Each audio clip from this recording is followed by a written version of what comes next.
கண்களை மூடி பக்தியோடு நாம் ஜெபிப்போமாக.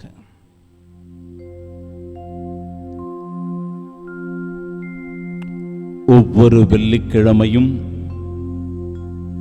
புனிதத்தின் அடையாளமான ஒரு நாள்.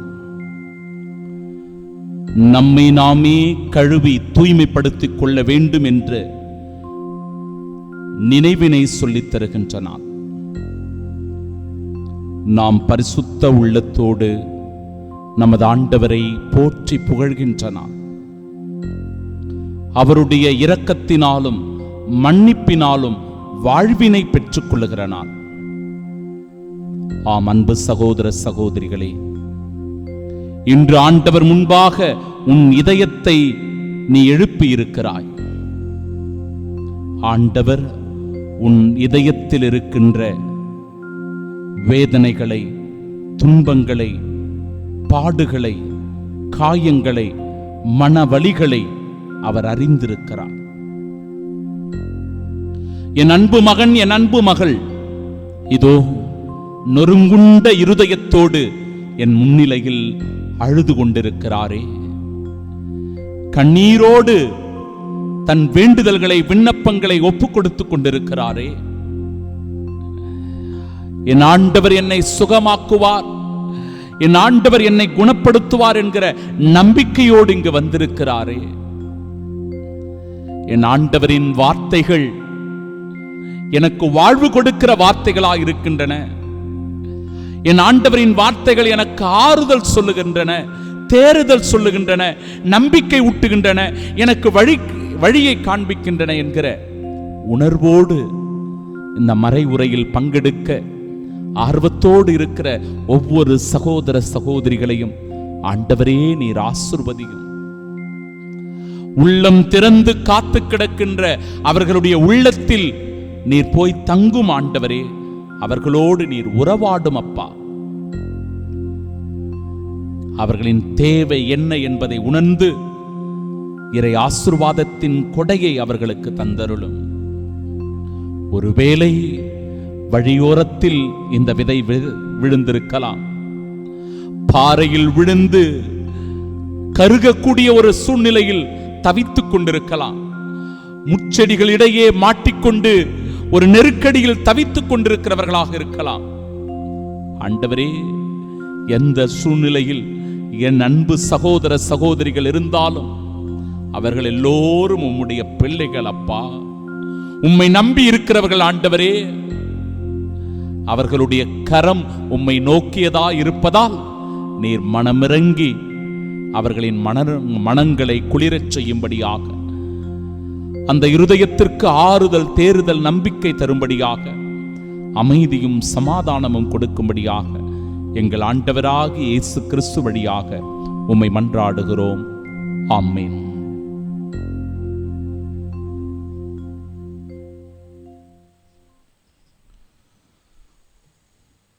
அவர்களுடைய அழுகையை நான் மகிழ்ச்சியாக மாற்றுவேன், அவர்களுக்கு ஆறுதல் அளிப்பேன், துன்பத்திற்கு பதிலாக இன்பத்தை அருள்வேன்.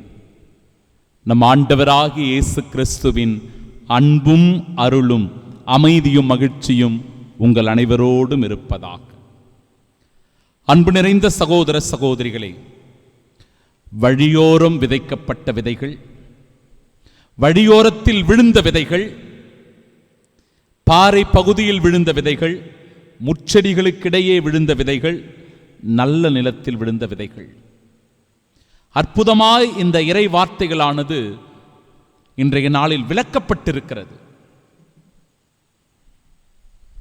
விதை என்னவோ ஒன்றுதான், ஆனால் அது போய் விழுந்த இடமும் சூழ்நிலையும் தான் வெவ்வேறு.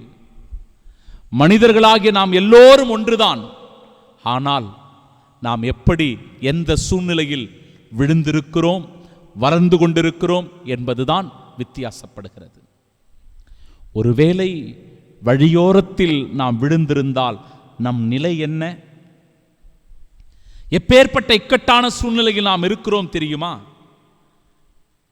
பிரியமானவர்களே, இறை வார்த்தையை கேட்டும் நாம் புரிந்து கொள்வதில்லை.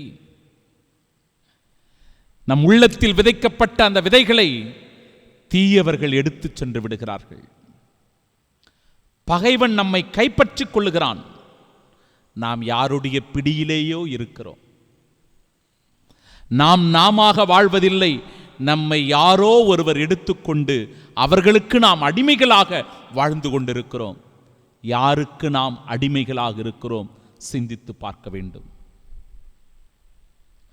பாறை நிலத்தில் விழுந்த விதைகள், பாறை பகுதியில் விழுந்த அந்த விதைகளுடைய நிலைமையை பாருங்களேன். கேட்டவுடன் மகிழ்ச்சியோடு அதை ஏற்றுக்கொள்வார்கள்.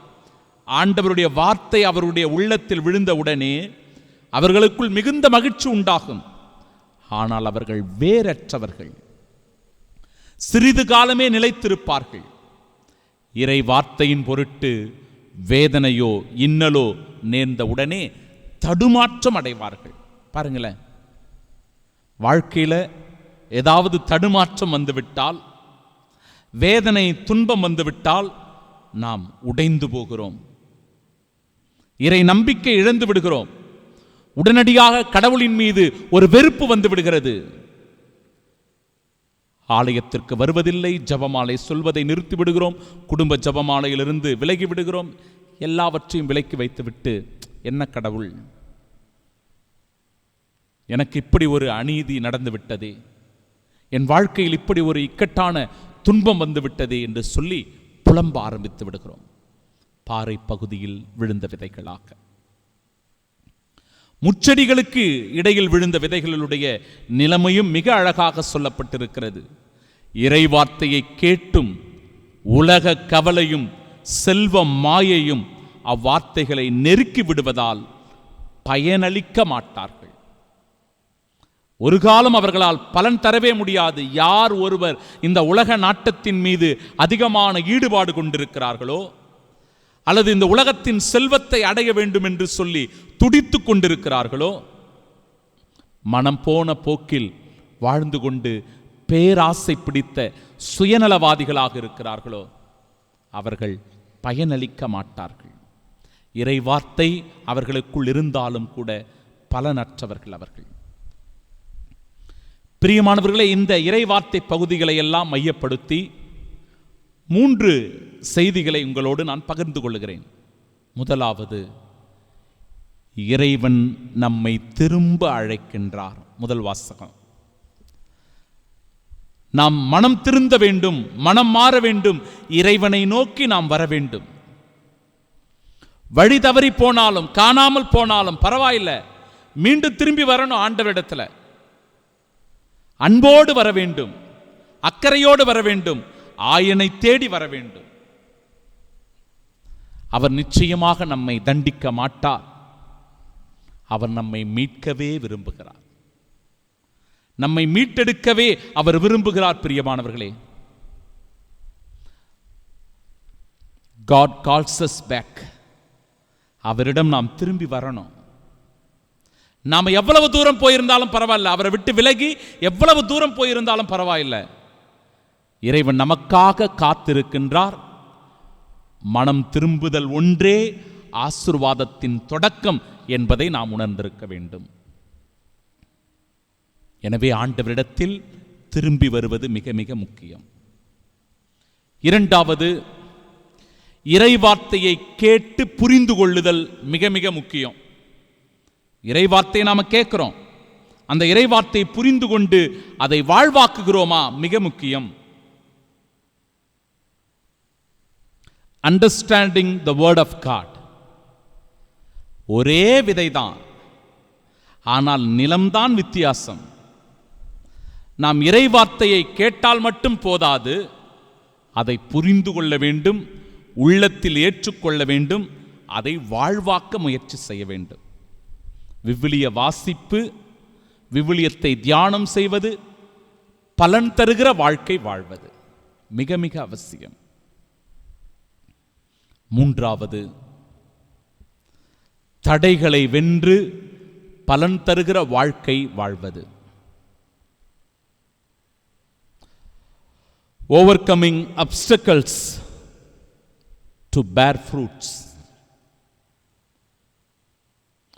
பாறை நிலத்தில் விழுந்த நிலைகளினுடைய நிலைமை, வேதனை, துன்பம் வந்தவுடனே நாம் எல்லோரும் மனம் நொந்து கொள்ளுகிறோம். முச்செடியினுடைய விதைகள் உலக கவலை, செல்வ மாயையினால் நெருக்கிவிடப்படுகிறது.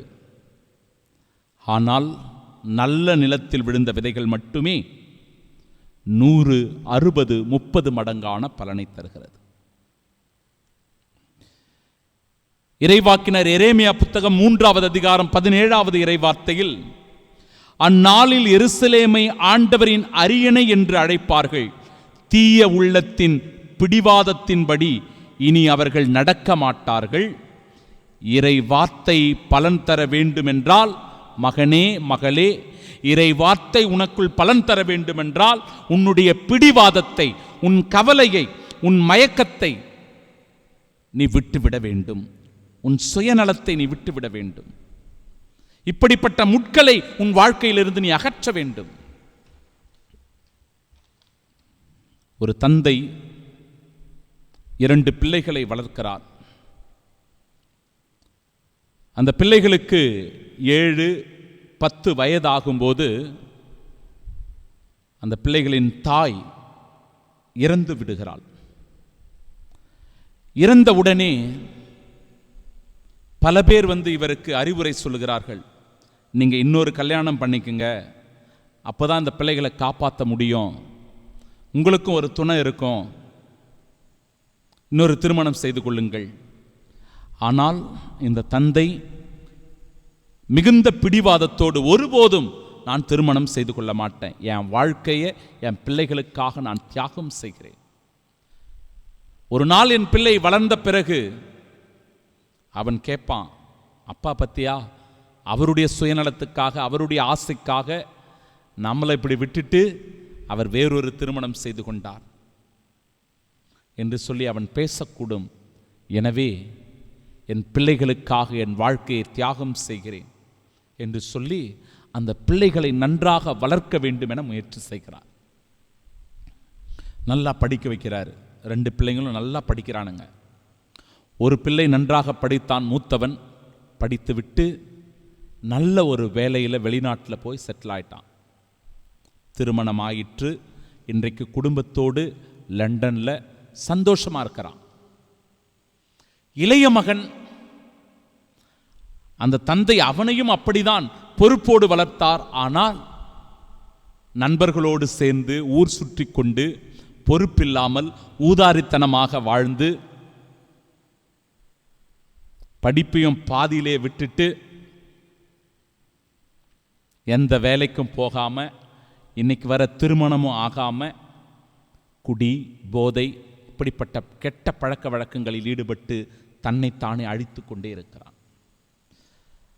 இந்த தந்தை என்னோடு பகிர்ந்து கொள்ளும்போது, என் சின்ன பிள்ளைக்காக வேண்டிக்குங்க ஃபாதர், அவனுக்காக நான் எவ்வளவோ தியாகம் செஞ்சிருக்கிறேன், ஆனால் இன்னைக்கு என் சொல் பேச்சு கேட்க மாட்டேங்கிறான், கோயிலுக்கு வரமாட்டேங்கிறான், அவன் மனம் போன போக்கில் தினமும் குடிச்சிட்டு நண்பர்களோட ஊர் சுற்றி கொண்டிருக்கிறான், பொறுப்பே இல்லை, கல்யாணம் கூட இன்னும் ஆகலை, அவனுக்கு ரொம்ப கவலையாக இருக்குது ஃபாதர் அப்படின்னு சொல்லி அந்த தியாக தந்தை தன் மகனை குறித்து இவ்வளவு கவலையோடு பேசினார். அன்பு மகனே, மகளே, ஆண்டவருடைய வார்த்தையை கேட்டுக்கொண்டிருக்கிற நீயும் கூட ஒருவேளை வழியோரத்தில் விழுந்திருக்கலாம், பாறை பகுதியில் விழுந்து வேதனைப்பட்டு கொண்டிருக்கலாம், முச்செடிகளுக்கிடையில் சிக்கிக்கொண்டு ஒவ்வொரு நாளும் தவித்து கொண்டிருக்கலாம். ஆனால் இதிலிருந்தெல்லாம் நாம் விடுதலை பெற வேண்டுமென்றால் இயேசுவை நோக்கி நாம் திரும்பி வர வேண்டும், அவரை நோக்கி நாம் வர வேண்டும். அப்பொழுதுதான் நல்ல நிலத்தில் விழுந்த விதைகளாய் 30, 60, 100 மடங்கான பலனை தர முடியும். ஆமீன்.